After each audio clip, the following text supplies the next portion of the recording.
that's kind of the big exciting announcement that I've got.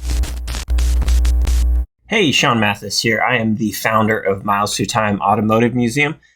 It hasn't been a whole lot of time since I did one of these updates the last time. In fact, it was about 8 months ago. However, in those 8 months, a whole lot has changed. And a lot has changed that I wasn't anticipating when I made the last video. About 2 years from when Vintage Garage Antiques got started.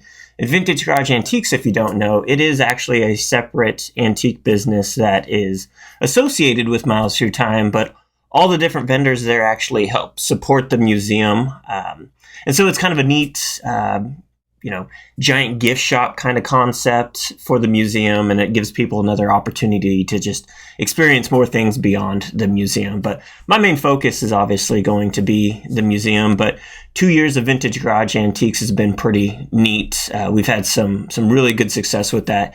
Jenny Phillips, if you've never met her, she's usually the one at the front counter where you'll get tickets to the museum, or if you buy anything in the antique store, chances are you're going to see her, but she runs that on a daily basis, and I couldn't do everything I do without her doing that kind of stuff. So that's all been great. But specifically, I want to talk about what's happened in the last 8 months. A whole lot has happened. So I had some, great ideas of what I wanted to have happen and what we were going to do and all that kind of stuff. And ultimately, shortly after making that video in February, I believe it was, of 2023, I had the opportunity to expand the museum in a section of the old Clarksville Mill that, from the first time we moved the museum into that location, I had always thought it would be awesome to expand the museum into that back section of the mill. We just never really had an opportunity to do it. And really the only way we were able to do it when we did was, again, because of Vintage Garage Antiques.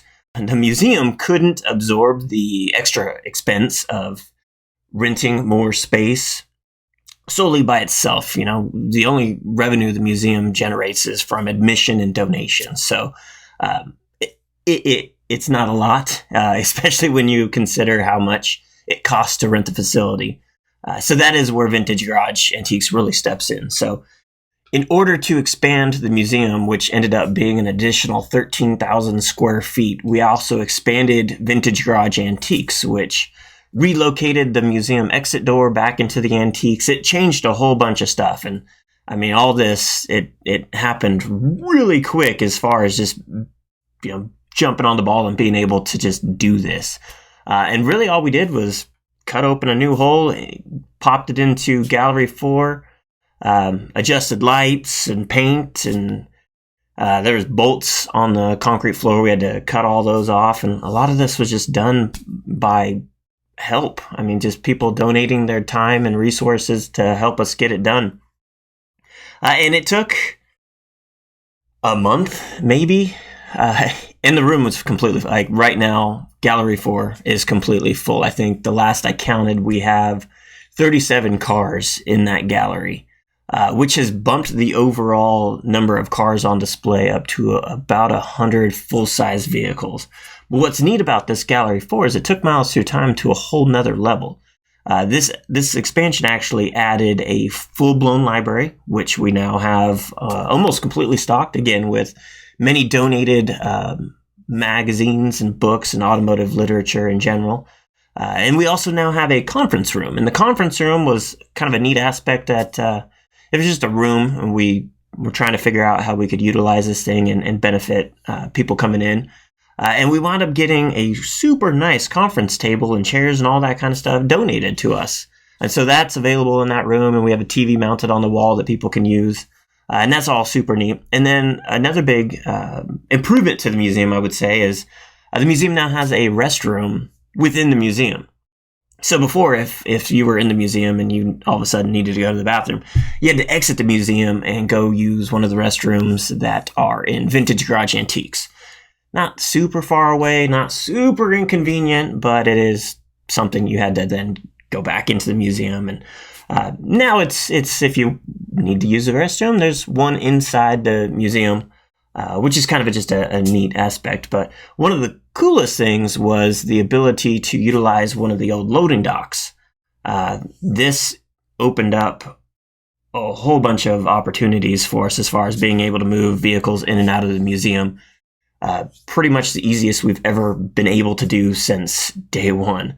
However, it's a loading dock, right? So there was some issues with trying to figure out how to get the cars up into the loading dock. Apparently they make ramps for this specifically. However, those are easy into the 5 digits, just not something that we were going to be able to do. So I wound up finding an old wedge trailer, and again, with some help, we modified that wedge trailer, dropped it onto the ground, and it works perfectly so we can drive vehicles up and down into the museum, and it cost us a couple $1,000s. But man, it has made life way easier. So that was pretty cool. That happened in June. We officially opened the museum, the 4th gallery, just before our annual car show. And so that was kind of neat. And again, when I made the last video talking about 6 years since starting the museum, I had no idea this was going to happen. So that was super cool. And then we've had some more donations come in, and a few special vehicles come in since then as well. For one, we've got the Monster Garage Snowmobile Mini Cooper that was featured on Monster Garage, I believe, in 2003. It was an old Jesse James show. That was donated by the AACA Museum. And when I went and got that and brought it back to the museum, I used that opportunity to then finally get the DeLorean I had been talking about for the last 3+ years. So we've finally were able to pull that DeLorean out of the barn, and we got that all cleaned up, and it's on display in the museum now, along with a Bricklin, which is pretty neat to see the 2 gull wing doors on display in the museum. I also drove a BMW E21 all the way back from California that was donated to the museum.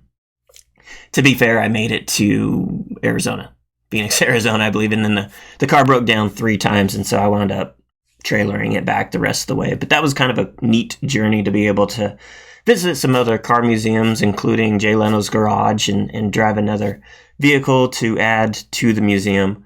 At this point, we have 13 vehicles on display. All 13 of those have been either donated by individuals or other car museums that are on display in the museum. I believe since the other video, Jeff Lane from Lane Motor Museum in Nashville donated 3 micro cars, which are currently sitting on the turntable that the Henry Ford donated to us. So it's pretty cool.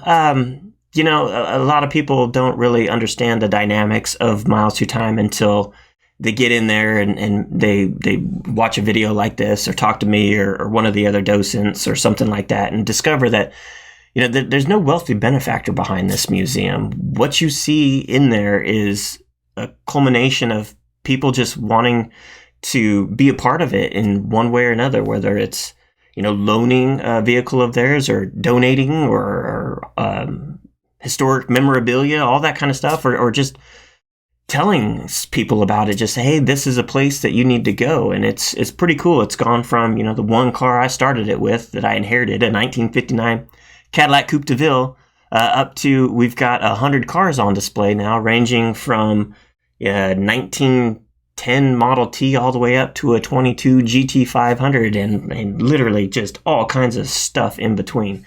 And so that's pretty neat.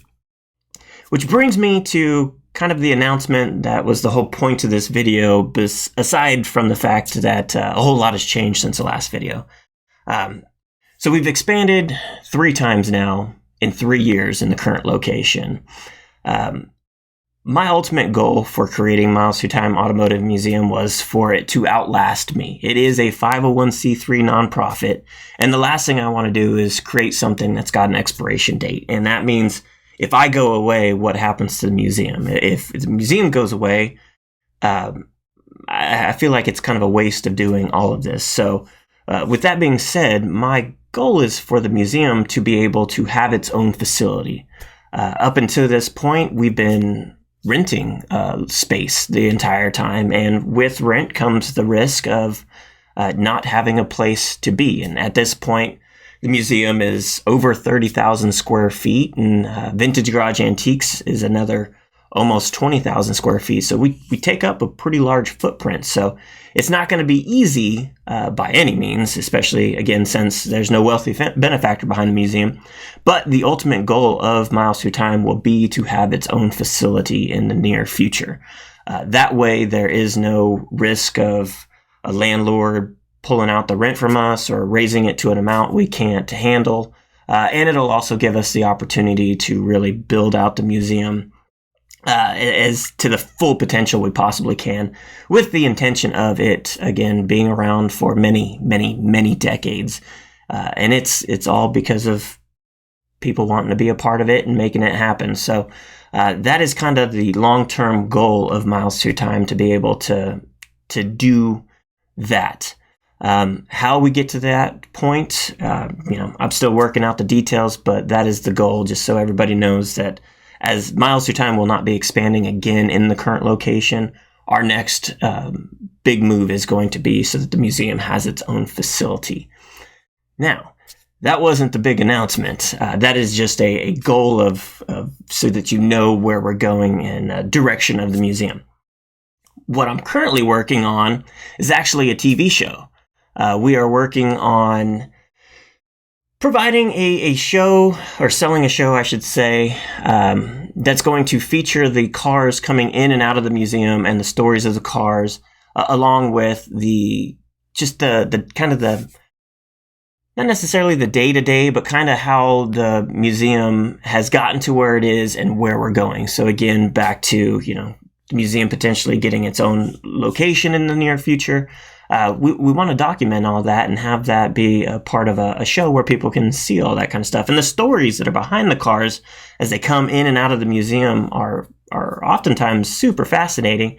And I just don't have the ability to film all this stuff, edit it and post it, and be the one that's, doing all the things. So being able to have a producer and writer and all that come on board with us and try to outline this show and get it onto a network is something that's pretty exciting, and I think a lot of people will enjoy watching it. We are in the early stages of that at this point, but I have been dealing with producers and the angles of how to do this for a few years now, and we are finally at a point to where there is a signed contract on getting an actual show written and created to be able to provide that to a network that'll hopefully pick up the show. And so everybody will be able to learn even more about Miles Through Time, and who knows where it'll go from there. But that's kind of the big exciting announcement that I've got. That's for everybody, hopefully, to look forward to.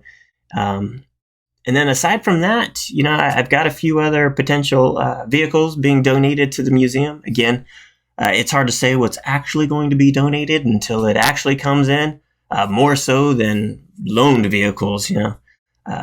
Just because somebody tells me they'll loan a vehicle to the museum does not mean that we'll ever see it. So that's kind of one of the hardest aspects of the museum, is to keep it full, keep new vehicles coming in, and be able to rotate through vehicles.